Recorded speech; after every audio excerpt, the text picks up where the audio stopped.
Hello and welcome to The Box in the Box. I'm your host Jonathan Allpress, your local guide to your local music scene. Coming up tonight, it's the biggest Christmas bash yet. We catch up with Hex and find out how they got on at the gig. And we chat with Toby Robinson, the Box owner, on his role and get his side of things on the Christmas bash. Plus, we get feedback from you guys about gigs you've enjoyed from the past year and we give you our top 10. First up, let's talk about the Volume Bash. Now in its 5th year, it keeps getting bigger and bigger. Last year's event saw talent such as Tullafall, Rockwood, Flux and Hex performing. Flux and Hex both started at South Cheshire College. Next week we talk to their music department and find out how they got their talent. Flux started back in '94 and have toured locally and nationally since. Hex, despite forming in 2011, have gone from strength to strength and already headlining shows. Hex are a band who deliver old-school classic rock riffs with modern sensibilities. Tracks such as Jaguar and Whiskey and Smokes from their EP Welcome to the Show will have you drumming and air guitaring along until your fingers metaphorically bleed with delight. Here's some clips of the bands in action. You're holding in on me, but I'm distracted because I can.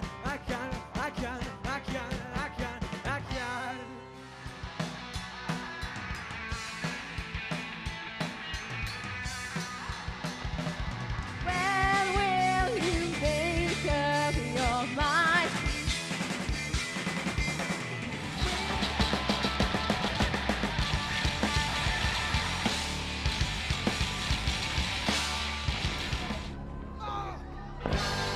Good evening, crowd!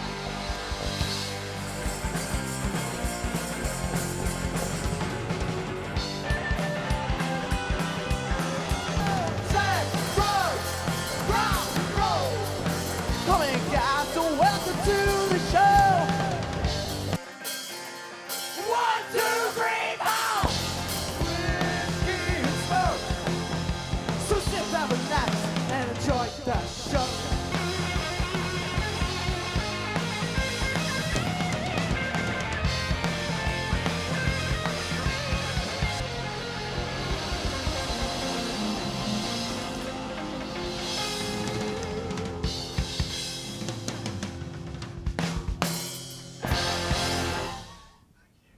And here they are, please welcome Hex. Nice to meet you guys, thank you very much for coming. So we just saw a performance of Whiskey and Smokes. It's pretty catchy, the whole studio was enjoying that. So, how did the bash go? Yeah, it went fairly well, I'd like to think. What about you, Joe?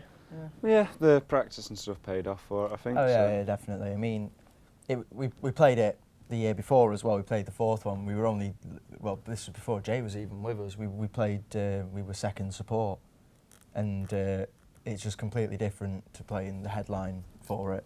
It's mad that we've come that far in a year. Alright. So it just feels good. Well, obviously you've had various lineup changes in the formative stages of the band, so how did this latest incarnation come about? Well, me and Carl were actually going to start our own band before he ditched me and went and joined Hex and left me on the doorstep. Cheers. And yeah, I joined Hex, and our old rhythm guitarist left for personal reasons. And I basically just sent Jay a message on Skype saying, why don't you come down for a practice, learn these songs, and then come down and we'll have a listen to you play. And then, yeah, so. Alright, and finally, who are your major influences? Well, as a band really, like collectively, all 4 of us, we take a lot of inspiration from bands like AC/DC, Motley Crue, Guns N' Roses and Def Leppard. But we've all got our own individual style things, sort of thing, like Jay's into more heavier sort of stuff than me. Whereas I like to push the whole 70s glam rock T-Rex thing, and Sam, our singer, is into My Chemical Romance. Well, thanks very much, guys. Now, putting together an event like the Bash takes planning and organisation. Toby Robinson has been co-owner of the Box since it opened in 2008, so we sent our rocking reporter Paris down to find out more. So thanks for joining us. What's it like going from your background in journalism to running a venue like the Box? Well, I think it started in 2008. Did a festival called Crew Live, which is how I got into it. Ray here, big live music enthusiast, he said, after the success of the festival, he said come in and do some live gigs. So we sort of started from there, and it's 5 years on. How difficult is it putting on events such as a Christmas bash? It's sort of become second nature in a way. It's like riding a bike, you know. Each gig's the same in many ways of organising it, particularly with the local bands. But everyone plays their part, you know. We have a good relationship with the local bands like Hex and Till the Fall that played that night, Flux. So, you know, everyone plays their part, from the sound guy to the promoter to the bar staff to the band and the crowd who come in.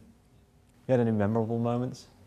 God, too many to mention. Like, we've had big bands like Funeral for a Friend, Hadouken, The Twang, 80s Matchbox, and countless local bands.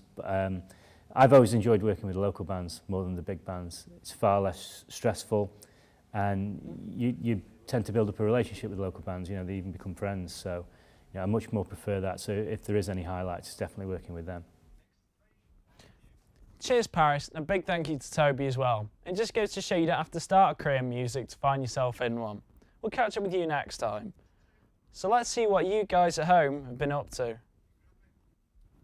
Pete Hill saw Hex at the Sydney Arms first time a week before the Box gig and bought his ticket the following day.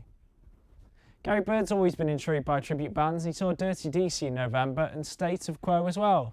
Two quality bands that take him back to the good old days.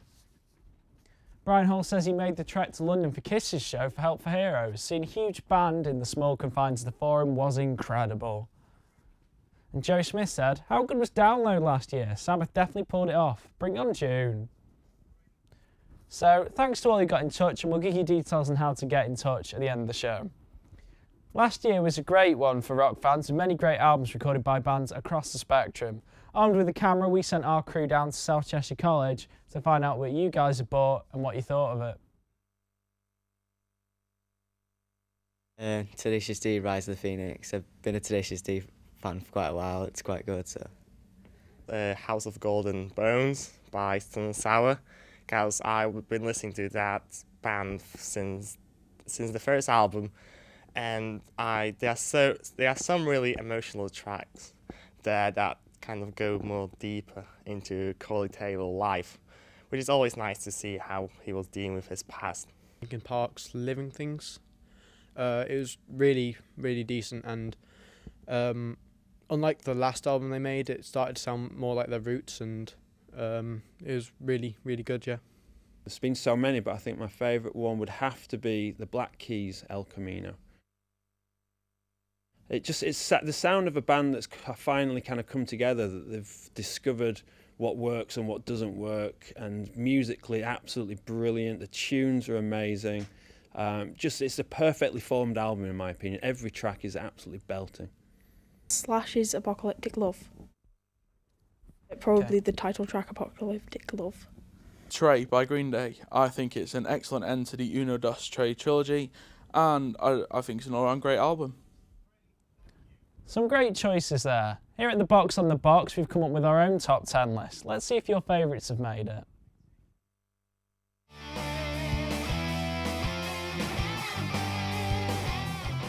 Starting the countdown off and taking the number 10 slot is Europe with their new album Bag of Bones. A good follow-up to 2010's Last Look at Eden, however is slightly let down by production. Coming in at number 9 for this year is Rise of the Phoenix by Tenacious D. This album took the number 2 slot in the album chart here in the UK and didn't do too badly over the pond either. Soundgarden take our number 8 spot with their long-awaited new album King Animal. This album stands up with classics like Bad Motorfinger. Taking the number 7 place on our list is Rush with their album Clockwork Angels. Rush's 2013 tour looks promising after their Time Machine tour was a big hit last year. Just missing out on the top 5 is Muse with their album The Second Law. This album debuted at number 2 on the Billboard Top 200 and gets placed 6 on our list. Kicking into the top 5 now, we start with Stone Sour's new album House of Golden Bones Part 1. Corey Taylor's other projects deliver a concept album without compromising their signature sound. Narrowly missing out on the bronze is Slash with Apocalyptic Love. Now working with Alter Bridge's Miles Kennedy as a permanent vocalist, Slash and his band deliver the album worthy of his past efforts. Taking the bronze medal is Aerosmith. Their album Music from Another Dimension combines the best of their 70s and 80s heyday with the more recent ballads, a must for any fan. Closely missing the top spot is Green Day. Their final, Trey, promises a pop rock feel just like Uno did back in September, an epic end to the trilogy. Finally taking the top spot for the best album of 2012 is Kiss with their album Monster. This album takes the classic sound of rock and roll and makes it listenable to a modern day audience. Classic Kiss fans will find plenty of enjoyment in this album too, and will have you air guitaring for hours.